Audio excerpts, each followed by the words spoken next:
Hi guys, so today I was wanting to share a process video I did of my two characters, Riley and Ada. Unfortunately, the first part of the sketch and line art was corrupted, so you get to see the second part. You can see here I'm using Procreate's shape tool to help straighten out some lines. They got a little bumpy here and there. I've since actually gotten a two-fingered glove to help with making smoother lines. Because once your screen gets hot, then your hand can start to stick to your iPad screen. You can see I'm using that tool here again to do the eyes here. It can really help to make some of those really nice rounded shapes that can sometimes be a struggle to get right the first time.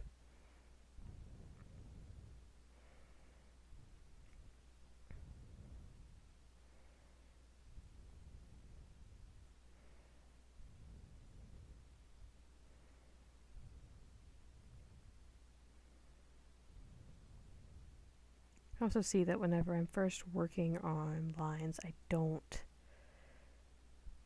usually spend a lot of time refining them in this first pass. Typically what I do is I will go in and get the lines basically where I want them, and then I will do a second pass in which I refine, add depth and dimension to my lines.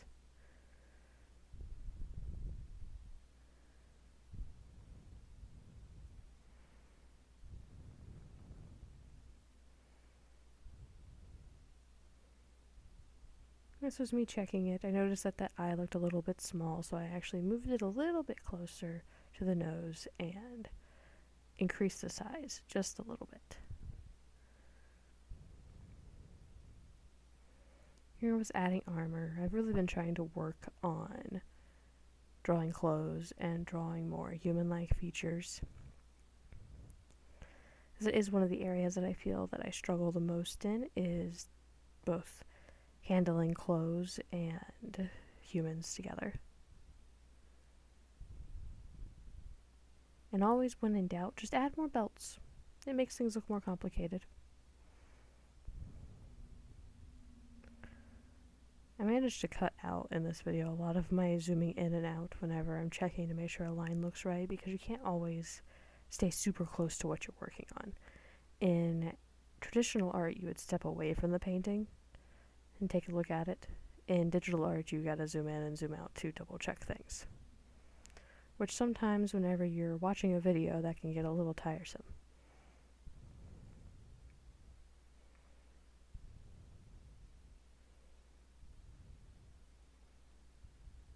You can see here I'm adding in that detail that I was talking about. Adding some dimension to the lines and creating some depth in the piece with that. When I do line art, I typically like my line art to be very, very detailed. And so that's why instead of doing thin lines, my lines typically have a lot of variation in them. Though I do typically go thicker than I would really like with my line art.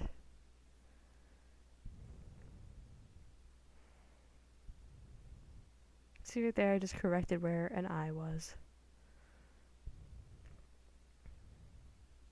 Or pupil was, actually.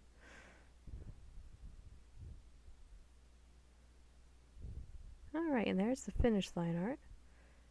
Well, actually not quite finished. Now it is. You can see here I'm sketching in the mountains in the background. Eventually this line art actually gets colored and is pretty much hidden with the rest of the background of the piece. But it was really useful in really working out the shapes that I wanted those mountains to be. Here I'm just quickly sketching in the background, figuring out where I want the main features to be. And now, I absolutely loved the color from this piece. I found it on Pinterest, and I'm just basically just selecting the colors. I didn't actually use it for anything else except for to figure out how to do the color choices for the sunset that I wanted.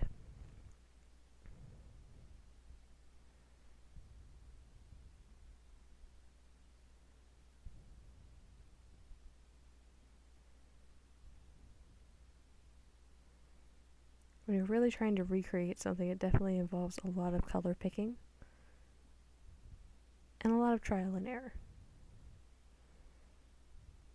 So there I was grabbing and using a cloud brush. I don't always use cloud brushes when trying to create clouds. I typically use a combination of brushes to get the look that I want. But sometimes the cloud brushes can help, speed things up a little bit. See there, I was using different ones to create kind of some more definition in the clouds and create some depth there.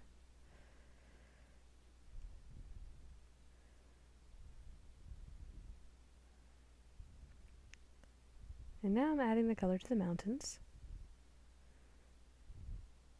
This is one thing that I do try to work really hard on, is trying to remember that you don't always have to pick what you know the color of a mountain looks like whenever you're going to paint a mountain.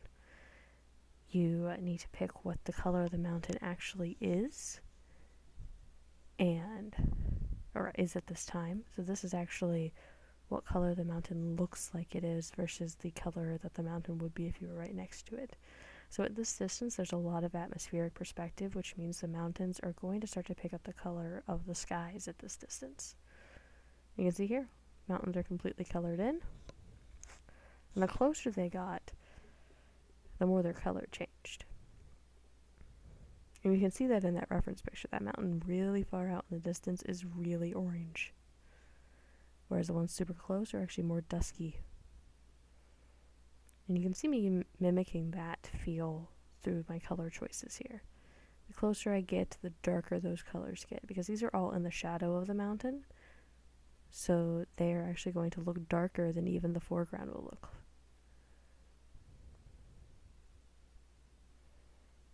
I have a couple different brushes that I like to use for this. There's this one interesting trees on a hill brush that I have that really works really well for getting kind of a hilly tree texture, especially for very far off places.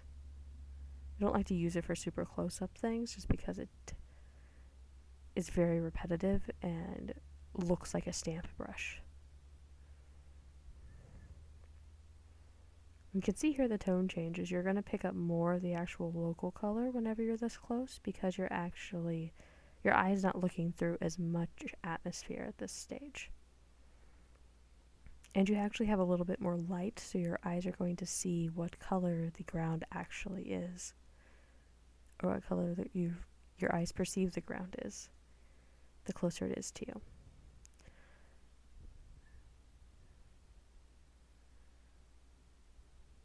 Just making sure to get all those white little dots that were left behind cleared up. And now I am simply going in and filling in an outline of the two main characters here. I typically work this way because I have found that it's easier and more effective than trying to use like the selection tool to make sure you get everything, especially considering sometimes my line art doesn't have edges that meet up. And now I am filling in local color really quick. In this case, I have my line art layer set to reference because there are definitely different defined areas on the line art, and that can sometimes speed things up a little bit.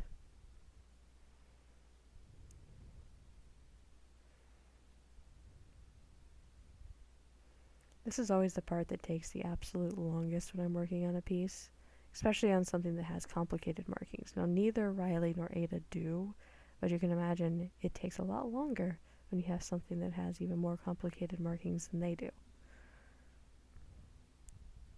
And I've actually simplified them a lot because I would like to use them for an upcoming comic or maybe some sort of animation, and so their designs need to be simpler so that way it's easy to track whenever you're working on animation and easier to stay on model no matter whether or not you're doing animation or a comic. Those more complicated designs mean that it can be harder to track things like spots moving through space.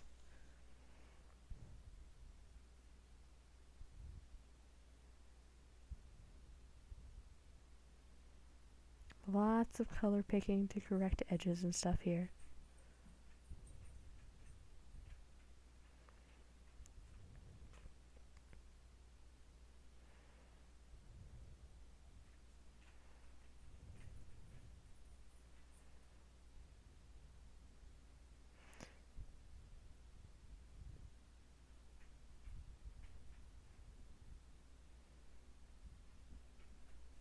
figured I might as well give a little bit of background to Ryley and Aida. So Ryley's story is that she is of a species that I call Kyrex, and they are intelligent just like dragons are, but in the world that they live in, they have become to be considered beasts of burden. They speak what would be considered draconic, and most of the other denizens of their planet or their land do not speak draconic like the dragons, and have decided that they are just simply beasts of burden. Whereas Ryley was actually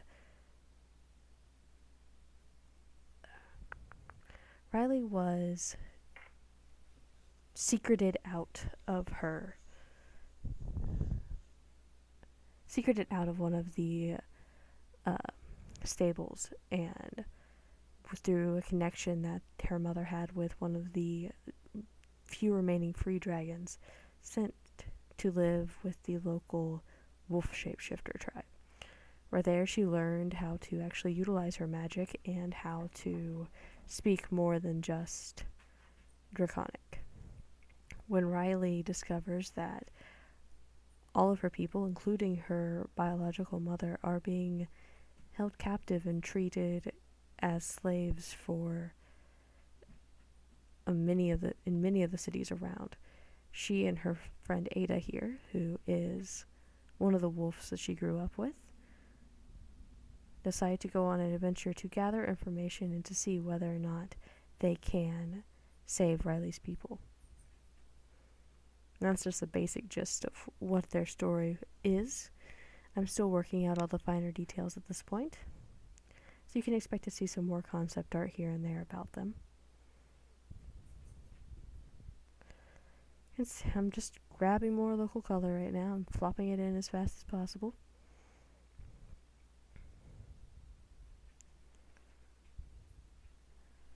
One of the things that's always a good idea to do, especially when designing characters, is to think about your values. So if you notice, the leather that is used for Aida's armor and the leather that's used for Ryley's harness are actually pretty close in value, and so that can make things blend in more to the eye. You can see there I actually dropped in a color, a kind of dusky blue, on a separate layer and set that layer to multiply. That layer was also set to be a clipping mask, and once doing that, they confined that color to the bodies of Ryley and Aida, and then allowed me to come in now and erase out where the light from the sunset is going to be hitting them. And in this case, because the sun is behind them, we're only going to be getting a lot of rim lighting and edge lighting happening. Here I was trying to keep it a little bit more painterly. I tend to stray back to the style a lot. I've been trying to do more cell shading, but I find that I personally like the more painterly look. When I was drawing a lot as a child, I used Painter, and that definitely has influenced my digital style quite a bit. I like to be able to get that look that a lot of oil paintings and other traditional media can get. Just doing the same rim lighting effect here to Aida as well.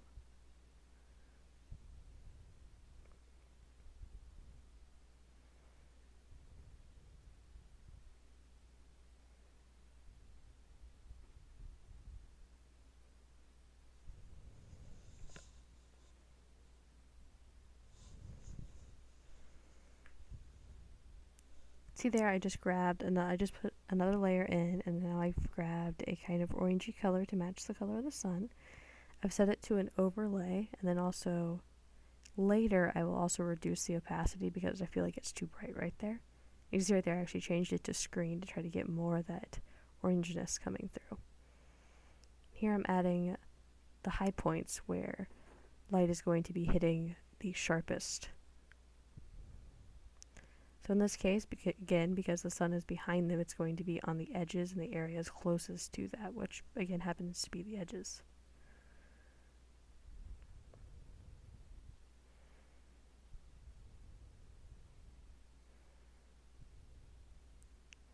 This again can be this particular style of light can be a little bit of a slow process as well, because you are basically re-outlining your character once again.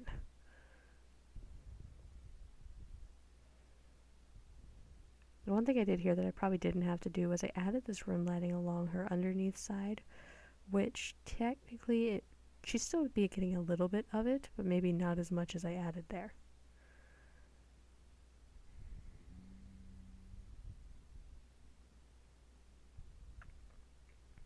Adding some highlights here to Aida's eyes and to her hair.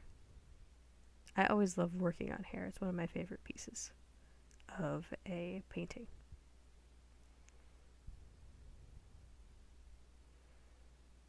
Again, zooming out, testing it. Once again, going back in and this time adding in another multiply layer with a kind of dark yellow at this point. This is because you can have different tones of shadows. So since the light is orange, you can have both blue shadows or orange shadows depending on where the light is being cut off from. Also, because she is blue, if you're using an orange color, that shadow is going to look a little bit more natural than necessarily using a blue shadow. But again, it's all up to how you like to view a piece. So typically, like, if I'm working on a color like this and I still don't feel right with it, I'll go into your hue, saturation, and brightness features and play with those till I get that color looking just right on the piece. But I try to wait until I'm completely done, so that way I have an idea of what it looks like on a whole as I shift around those colors. These shadows are going in where the light is most definitely not reaching. So they're going to be darker than that blue that I put in earlier.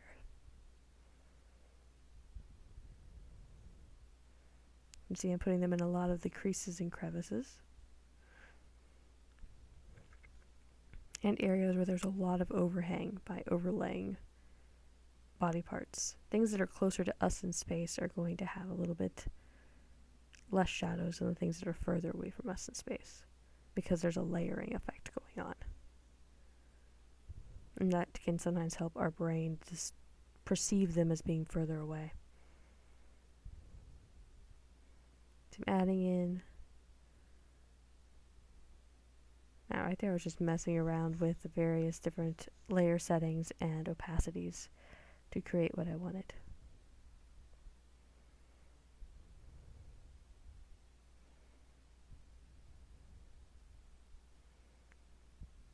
Trying to fade out some of the sharpness of some of those highlights there. So I decided I wanted them to be a little bit more defined. And now lastly, I'm coming in and adding in the foreground, which is a bunch of grass. You can see here I'm adding in a layer and then I'm blurring it out a little bit and then adding in another layer on top of that. I typically have a habit of working on the same layer. So eventually those things in the background are going to get really blurred out. You can see I'm grabbing different colors and trying to vary my strokes so that way it adds some visual interest to the grass in the front here. But by blurring it, it also gives the illusion of depth once again, because since we're focused on the main subjects, we're not going to see the grass blades as sharply, because Ryley and Aida are the main subjects of the piece. So thank you for watching. I hope that you enjoyed watching this concept art piece with me, and I hope you come back again because we're starting Mermaid this week as well. Alright, thank you for watching. Don't forget to hit that like button and subscribe.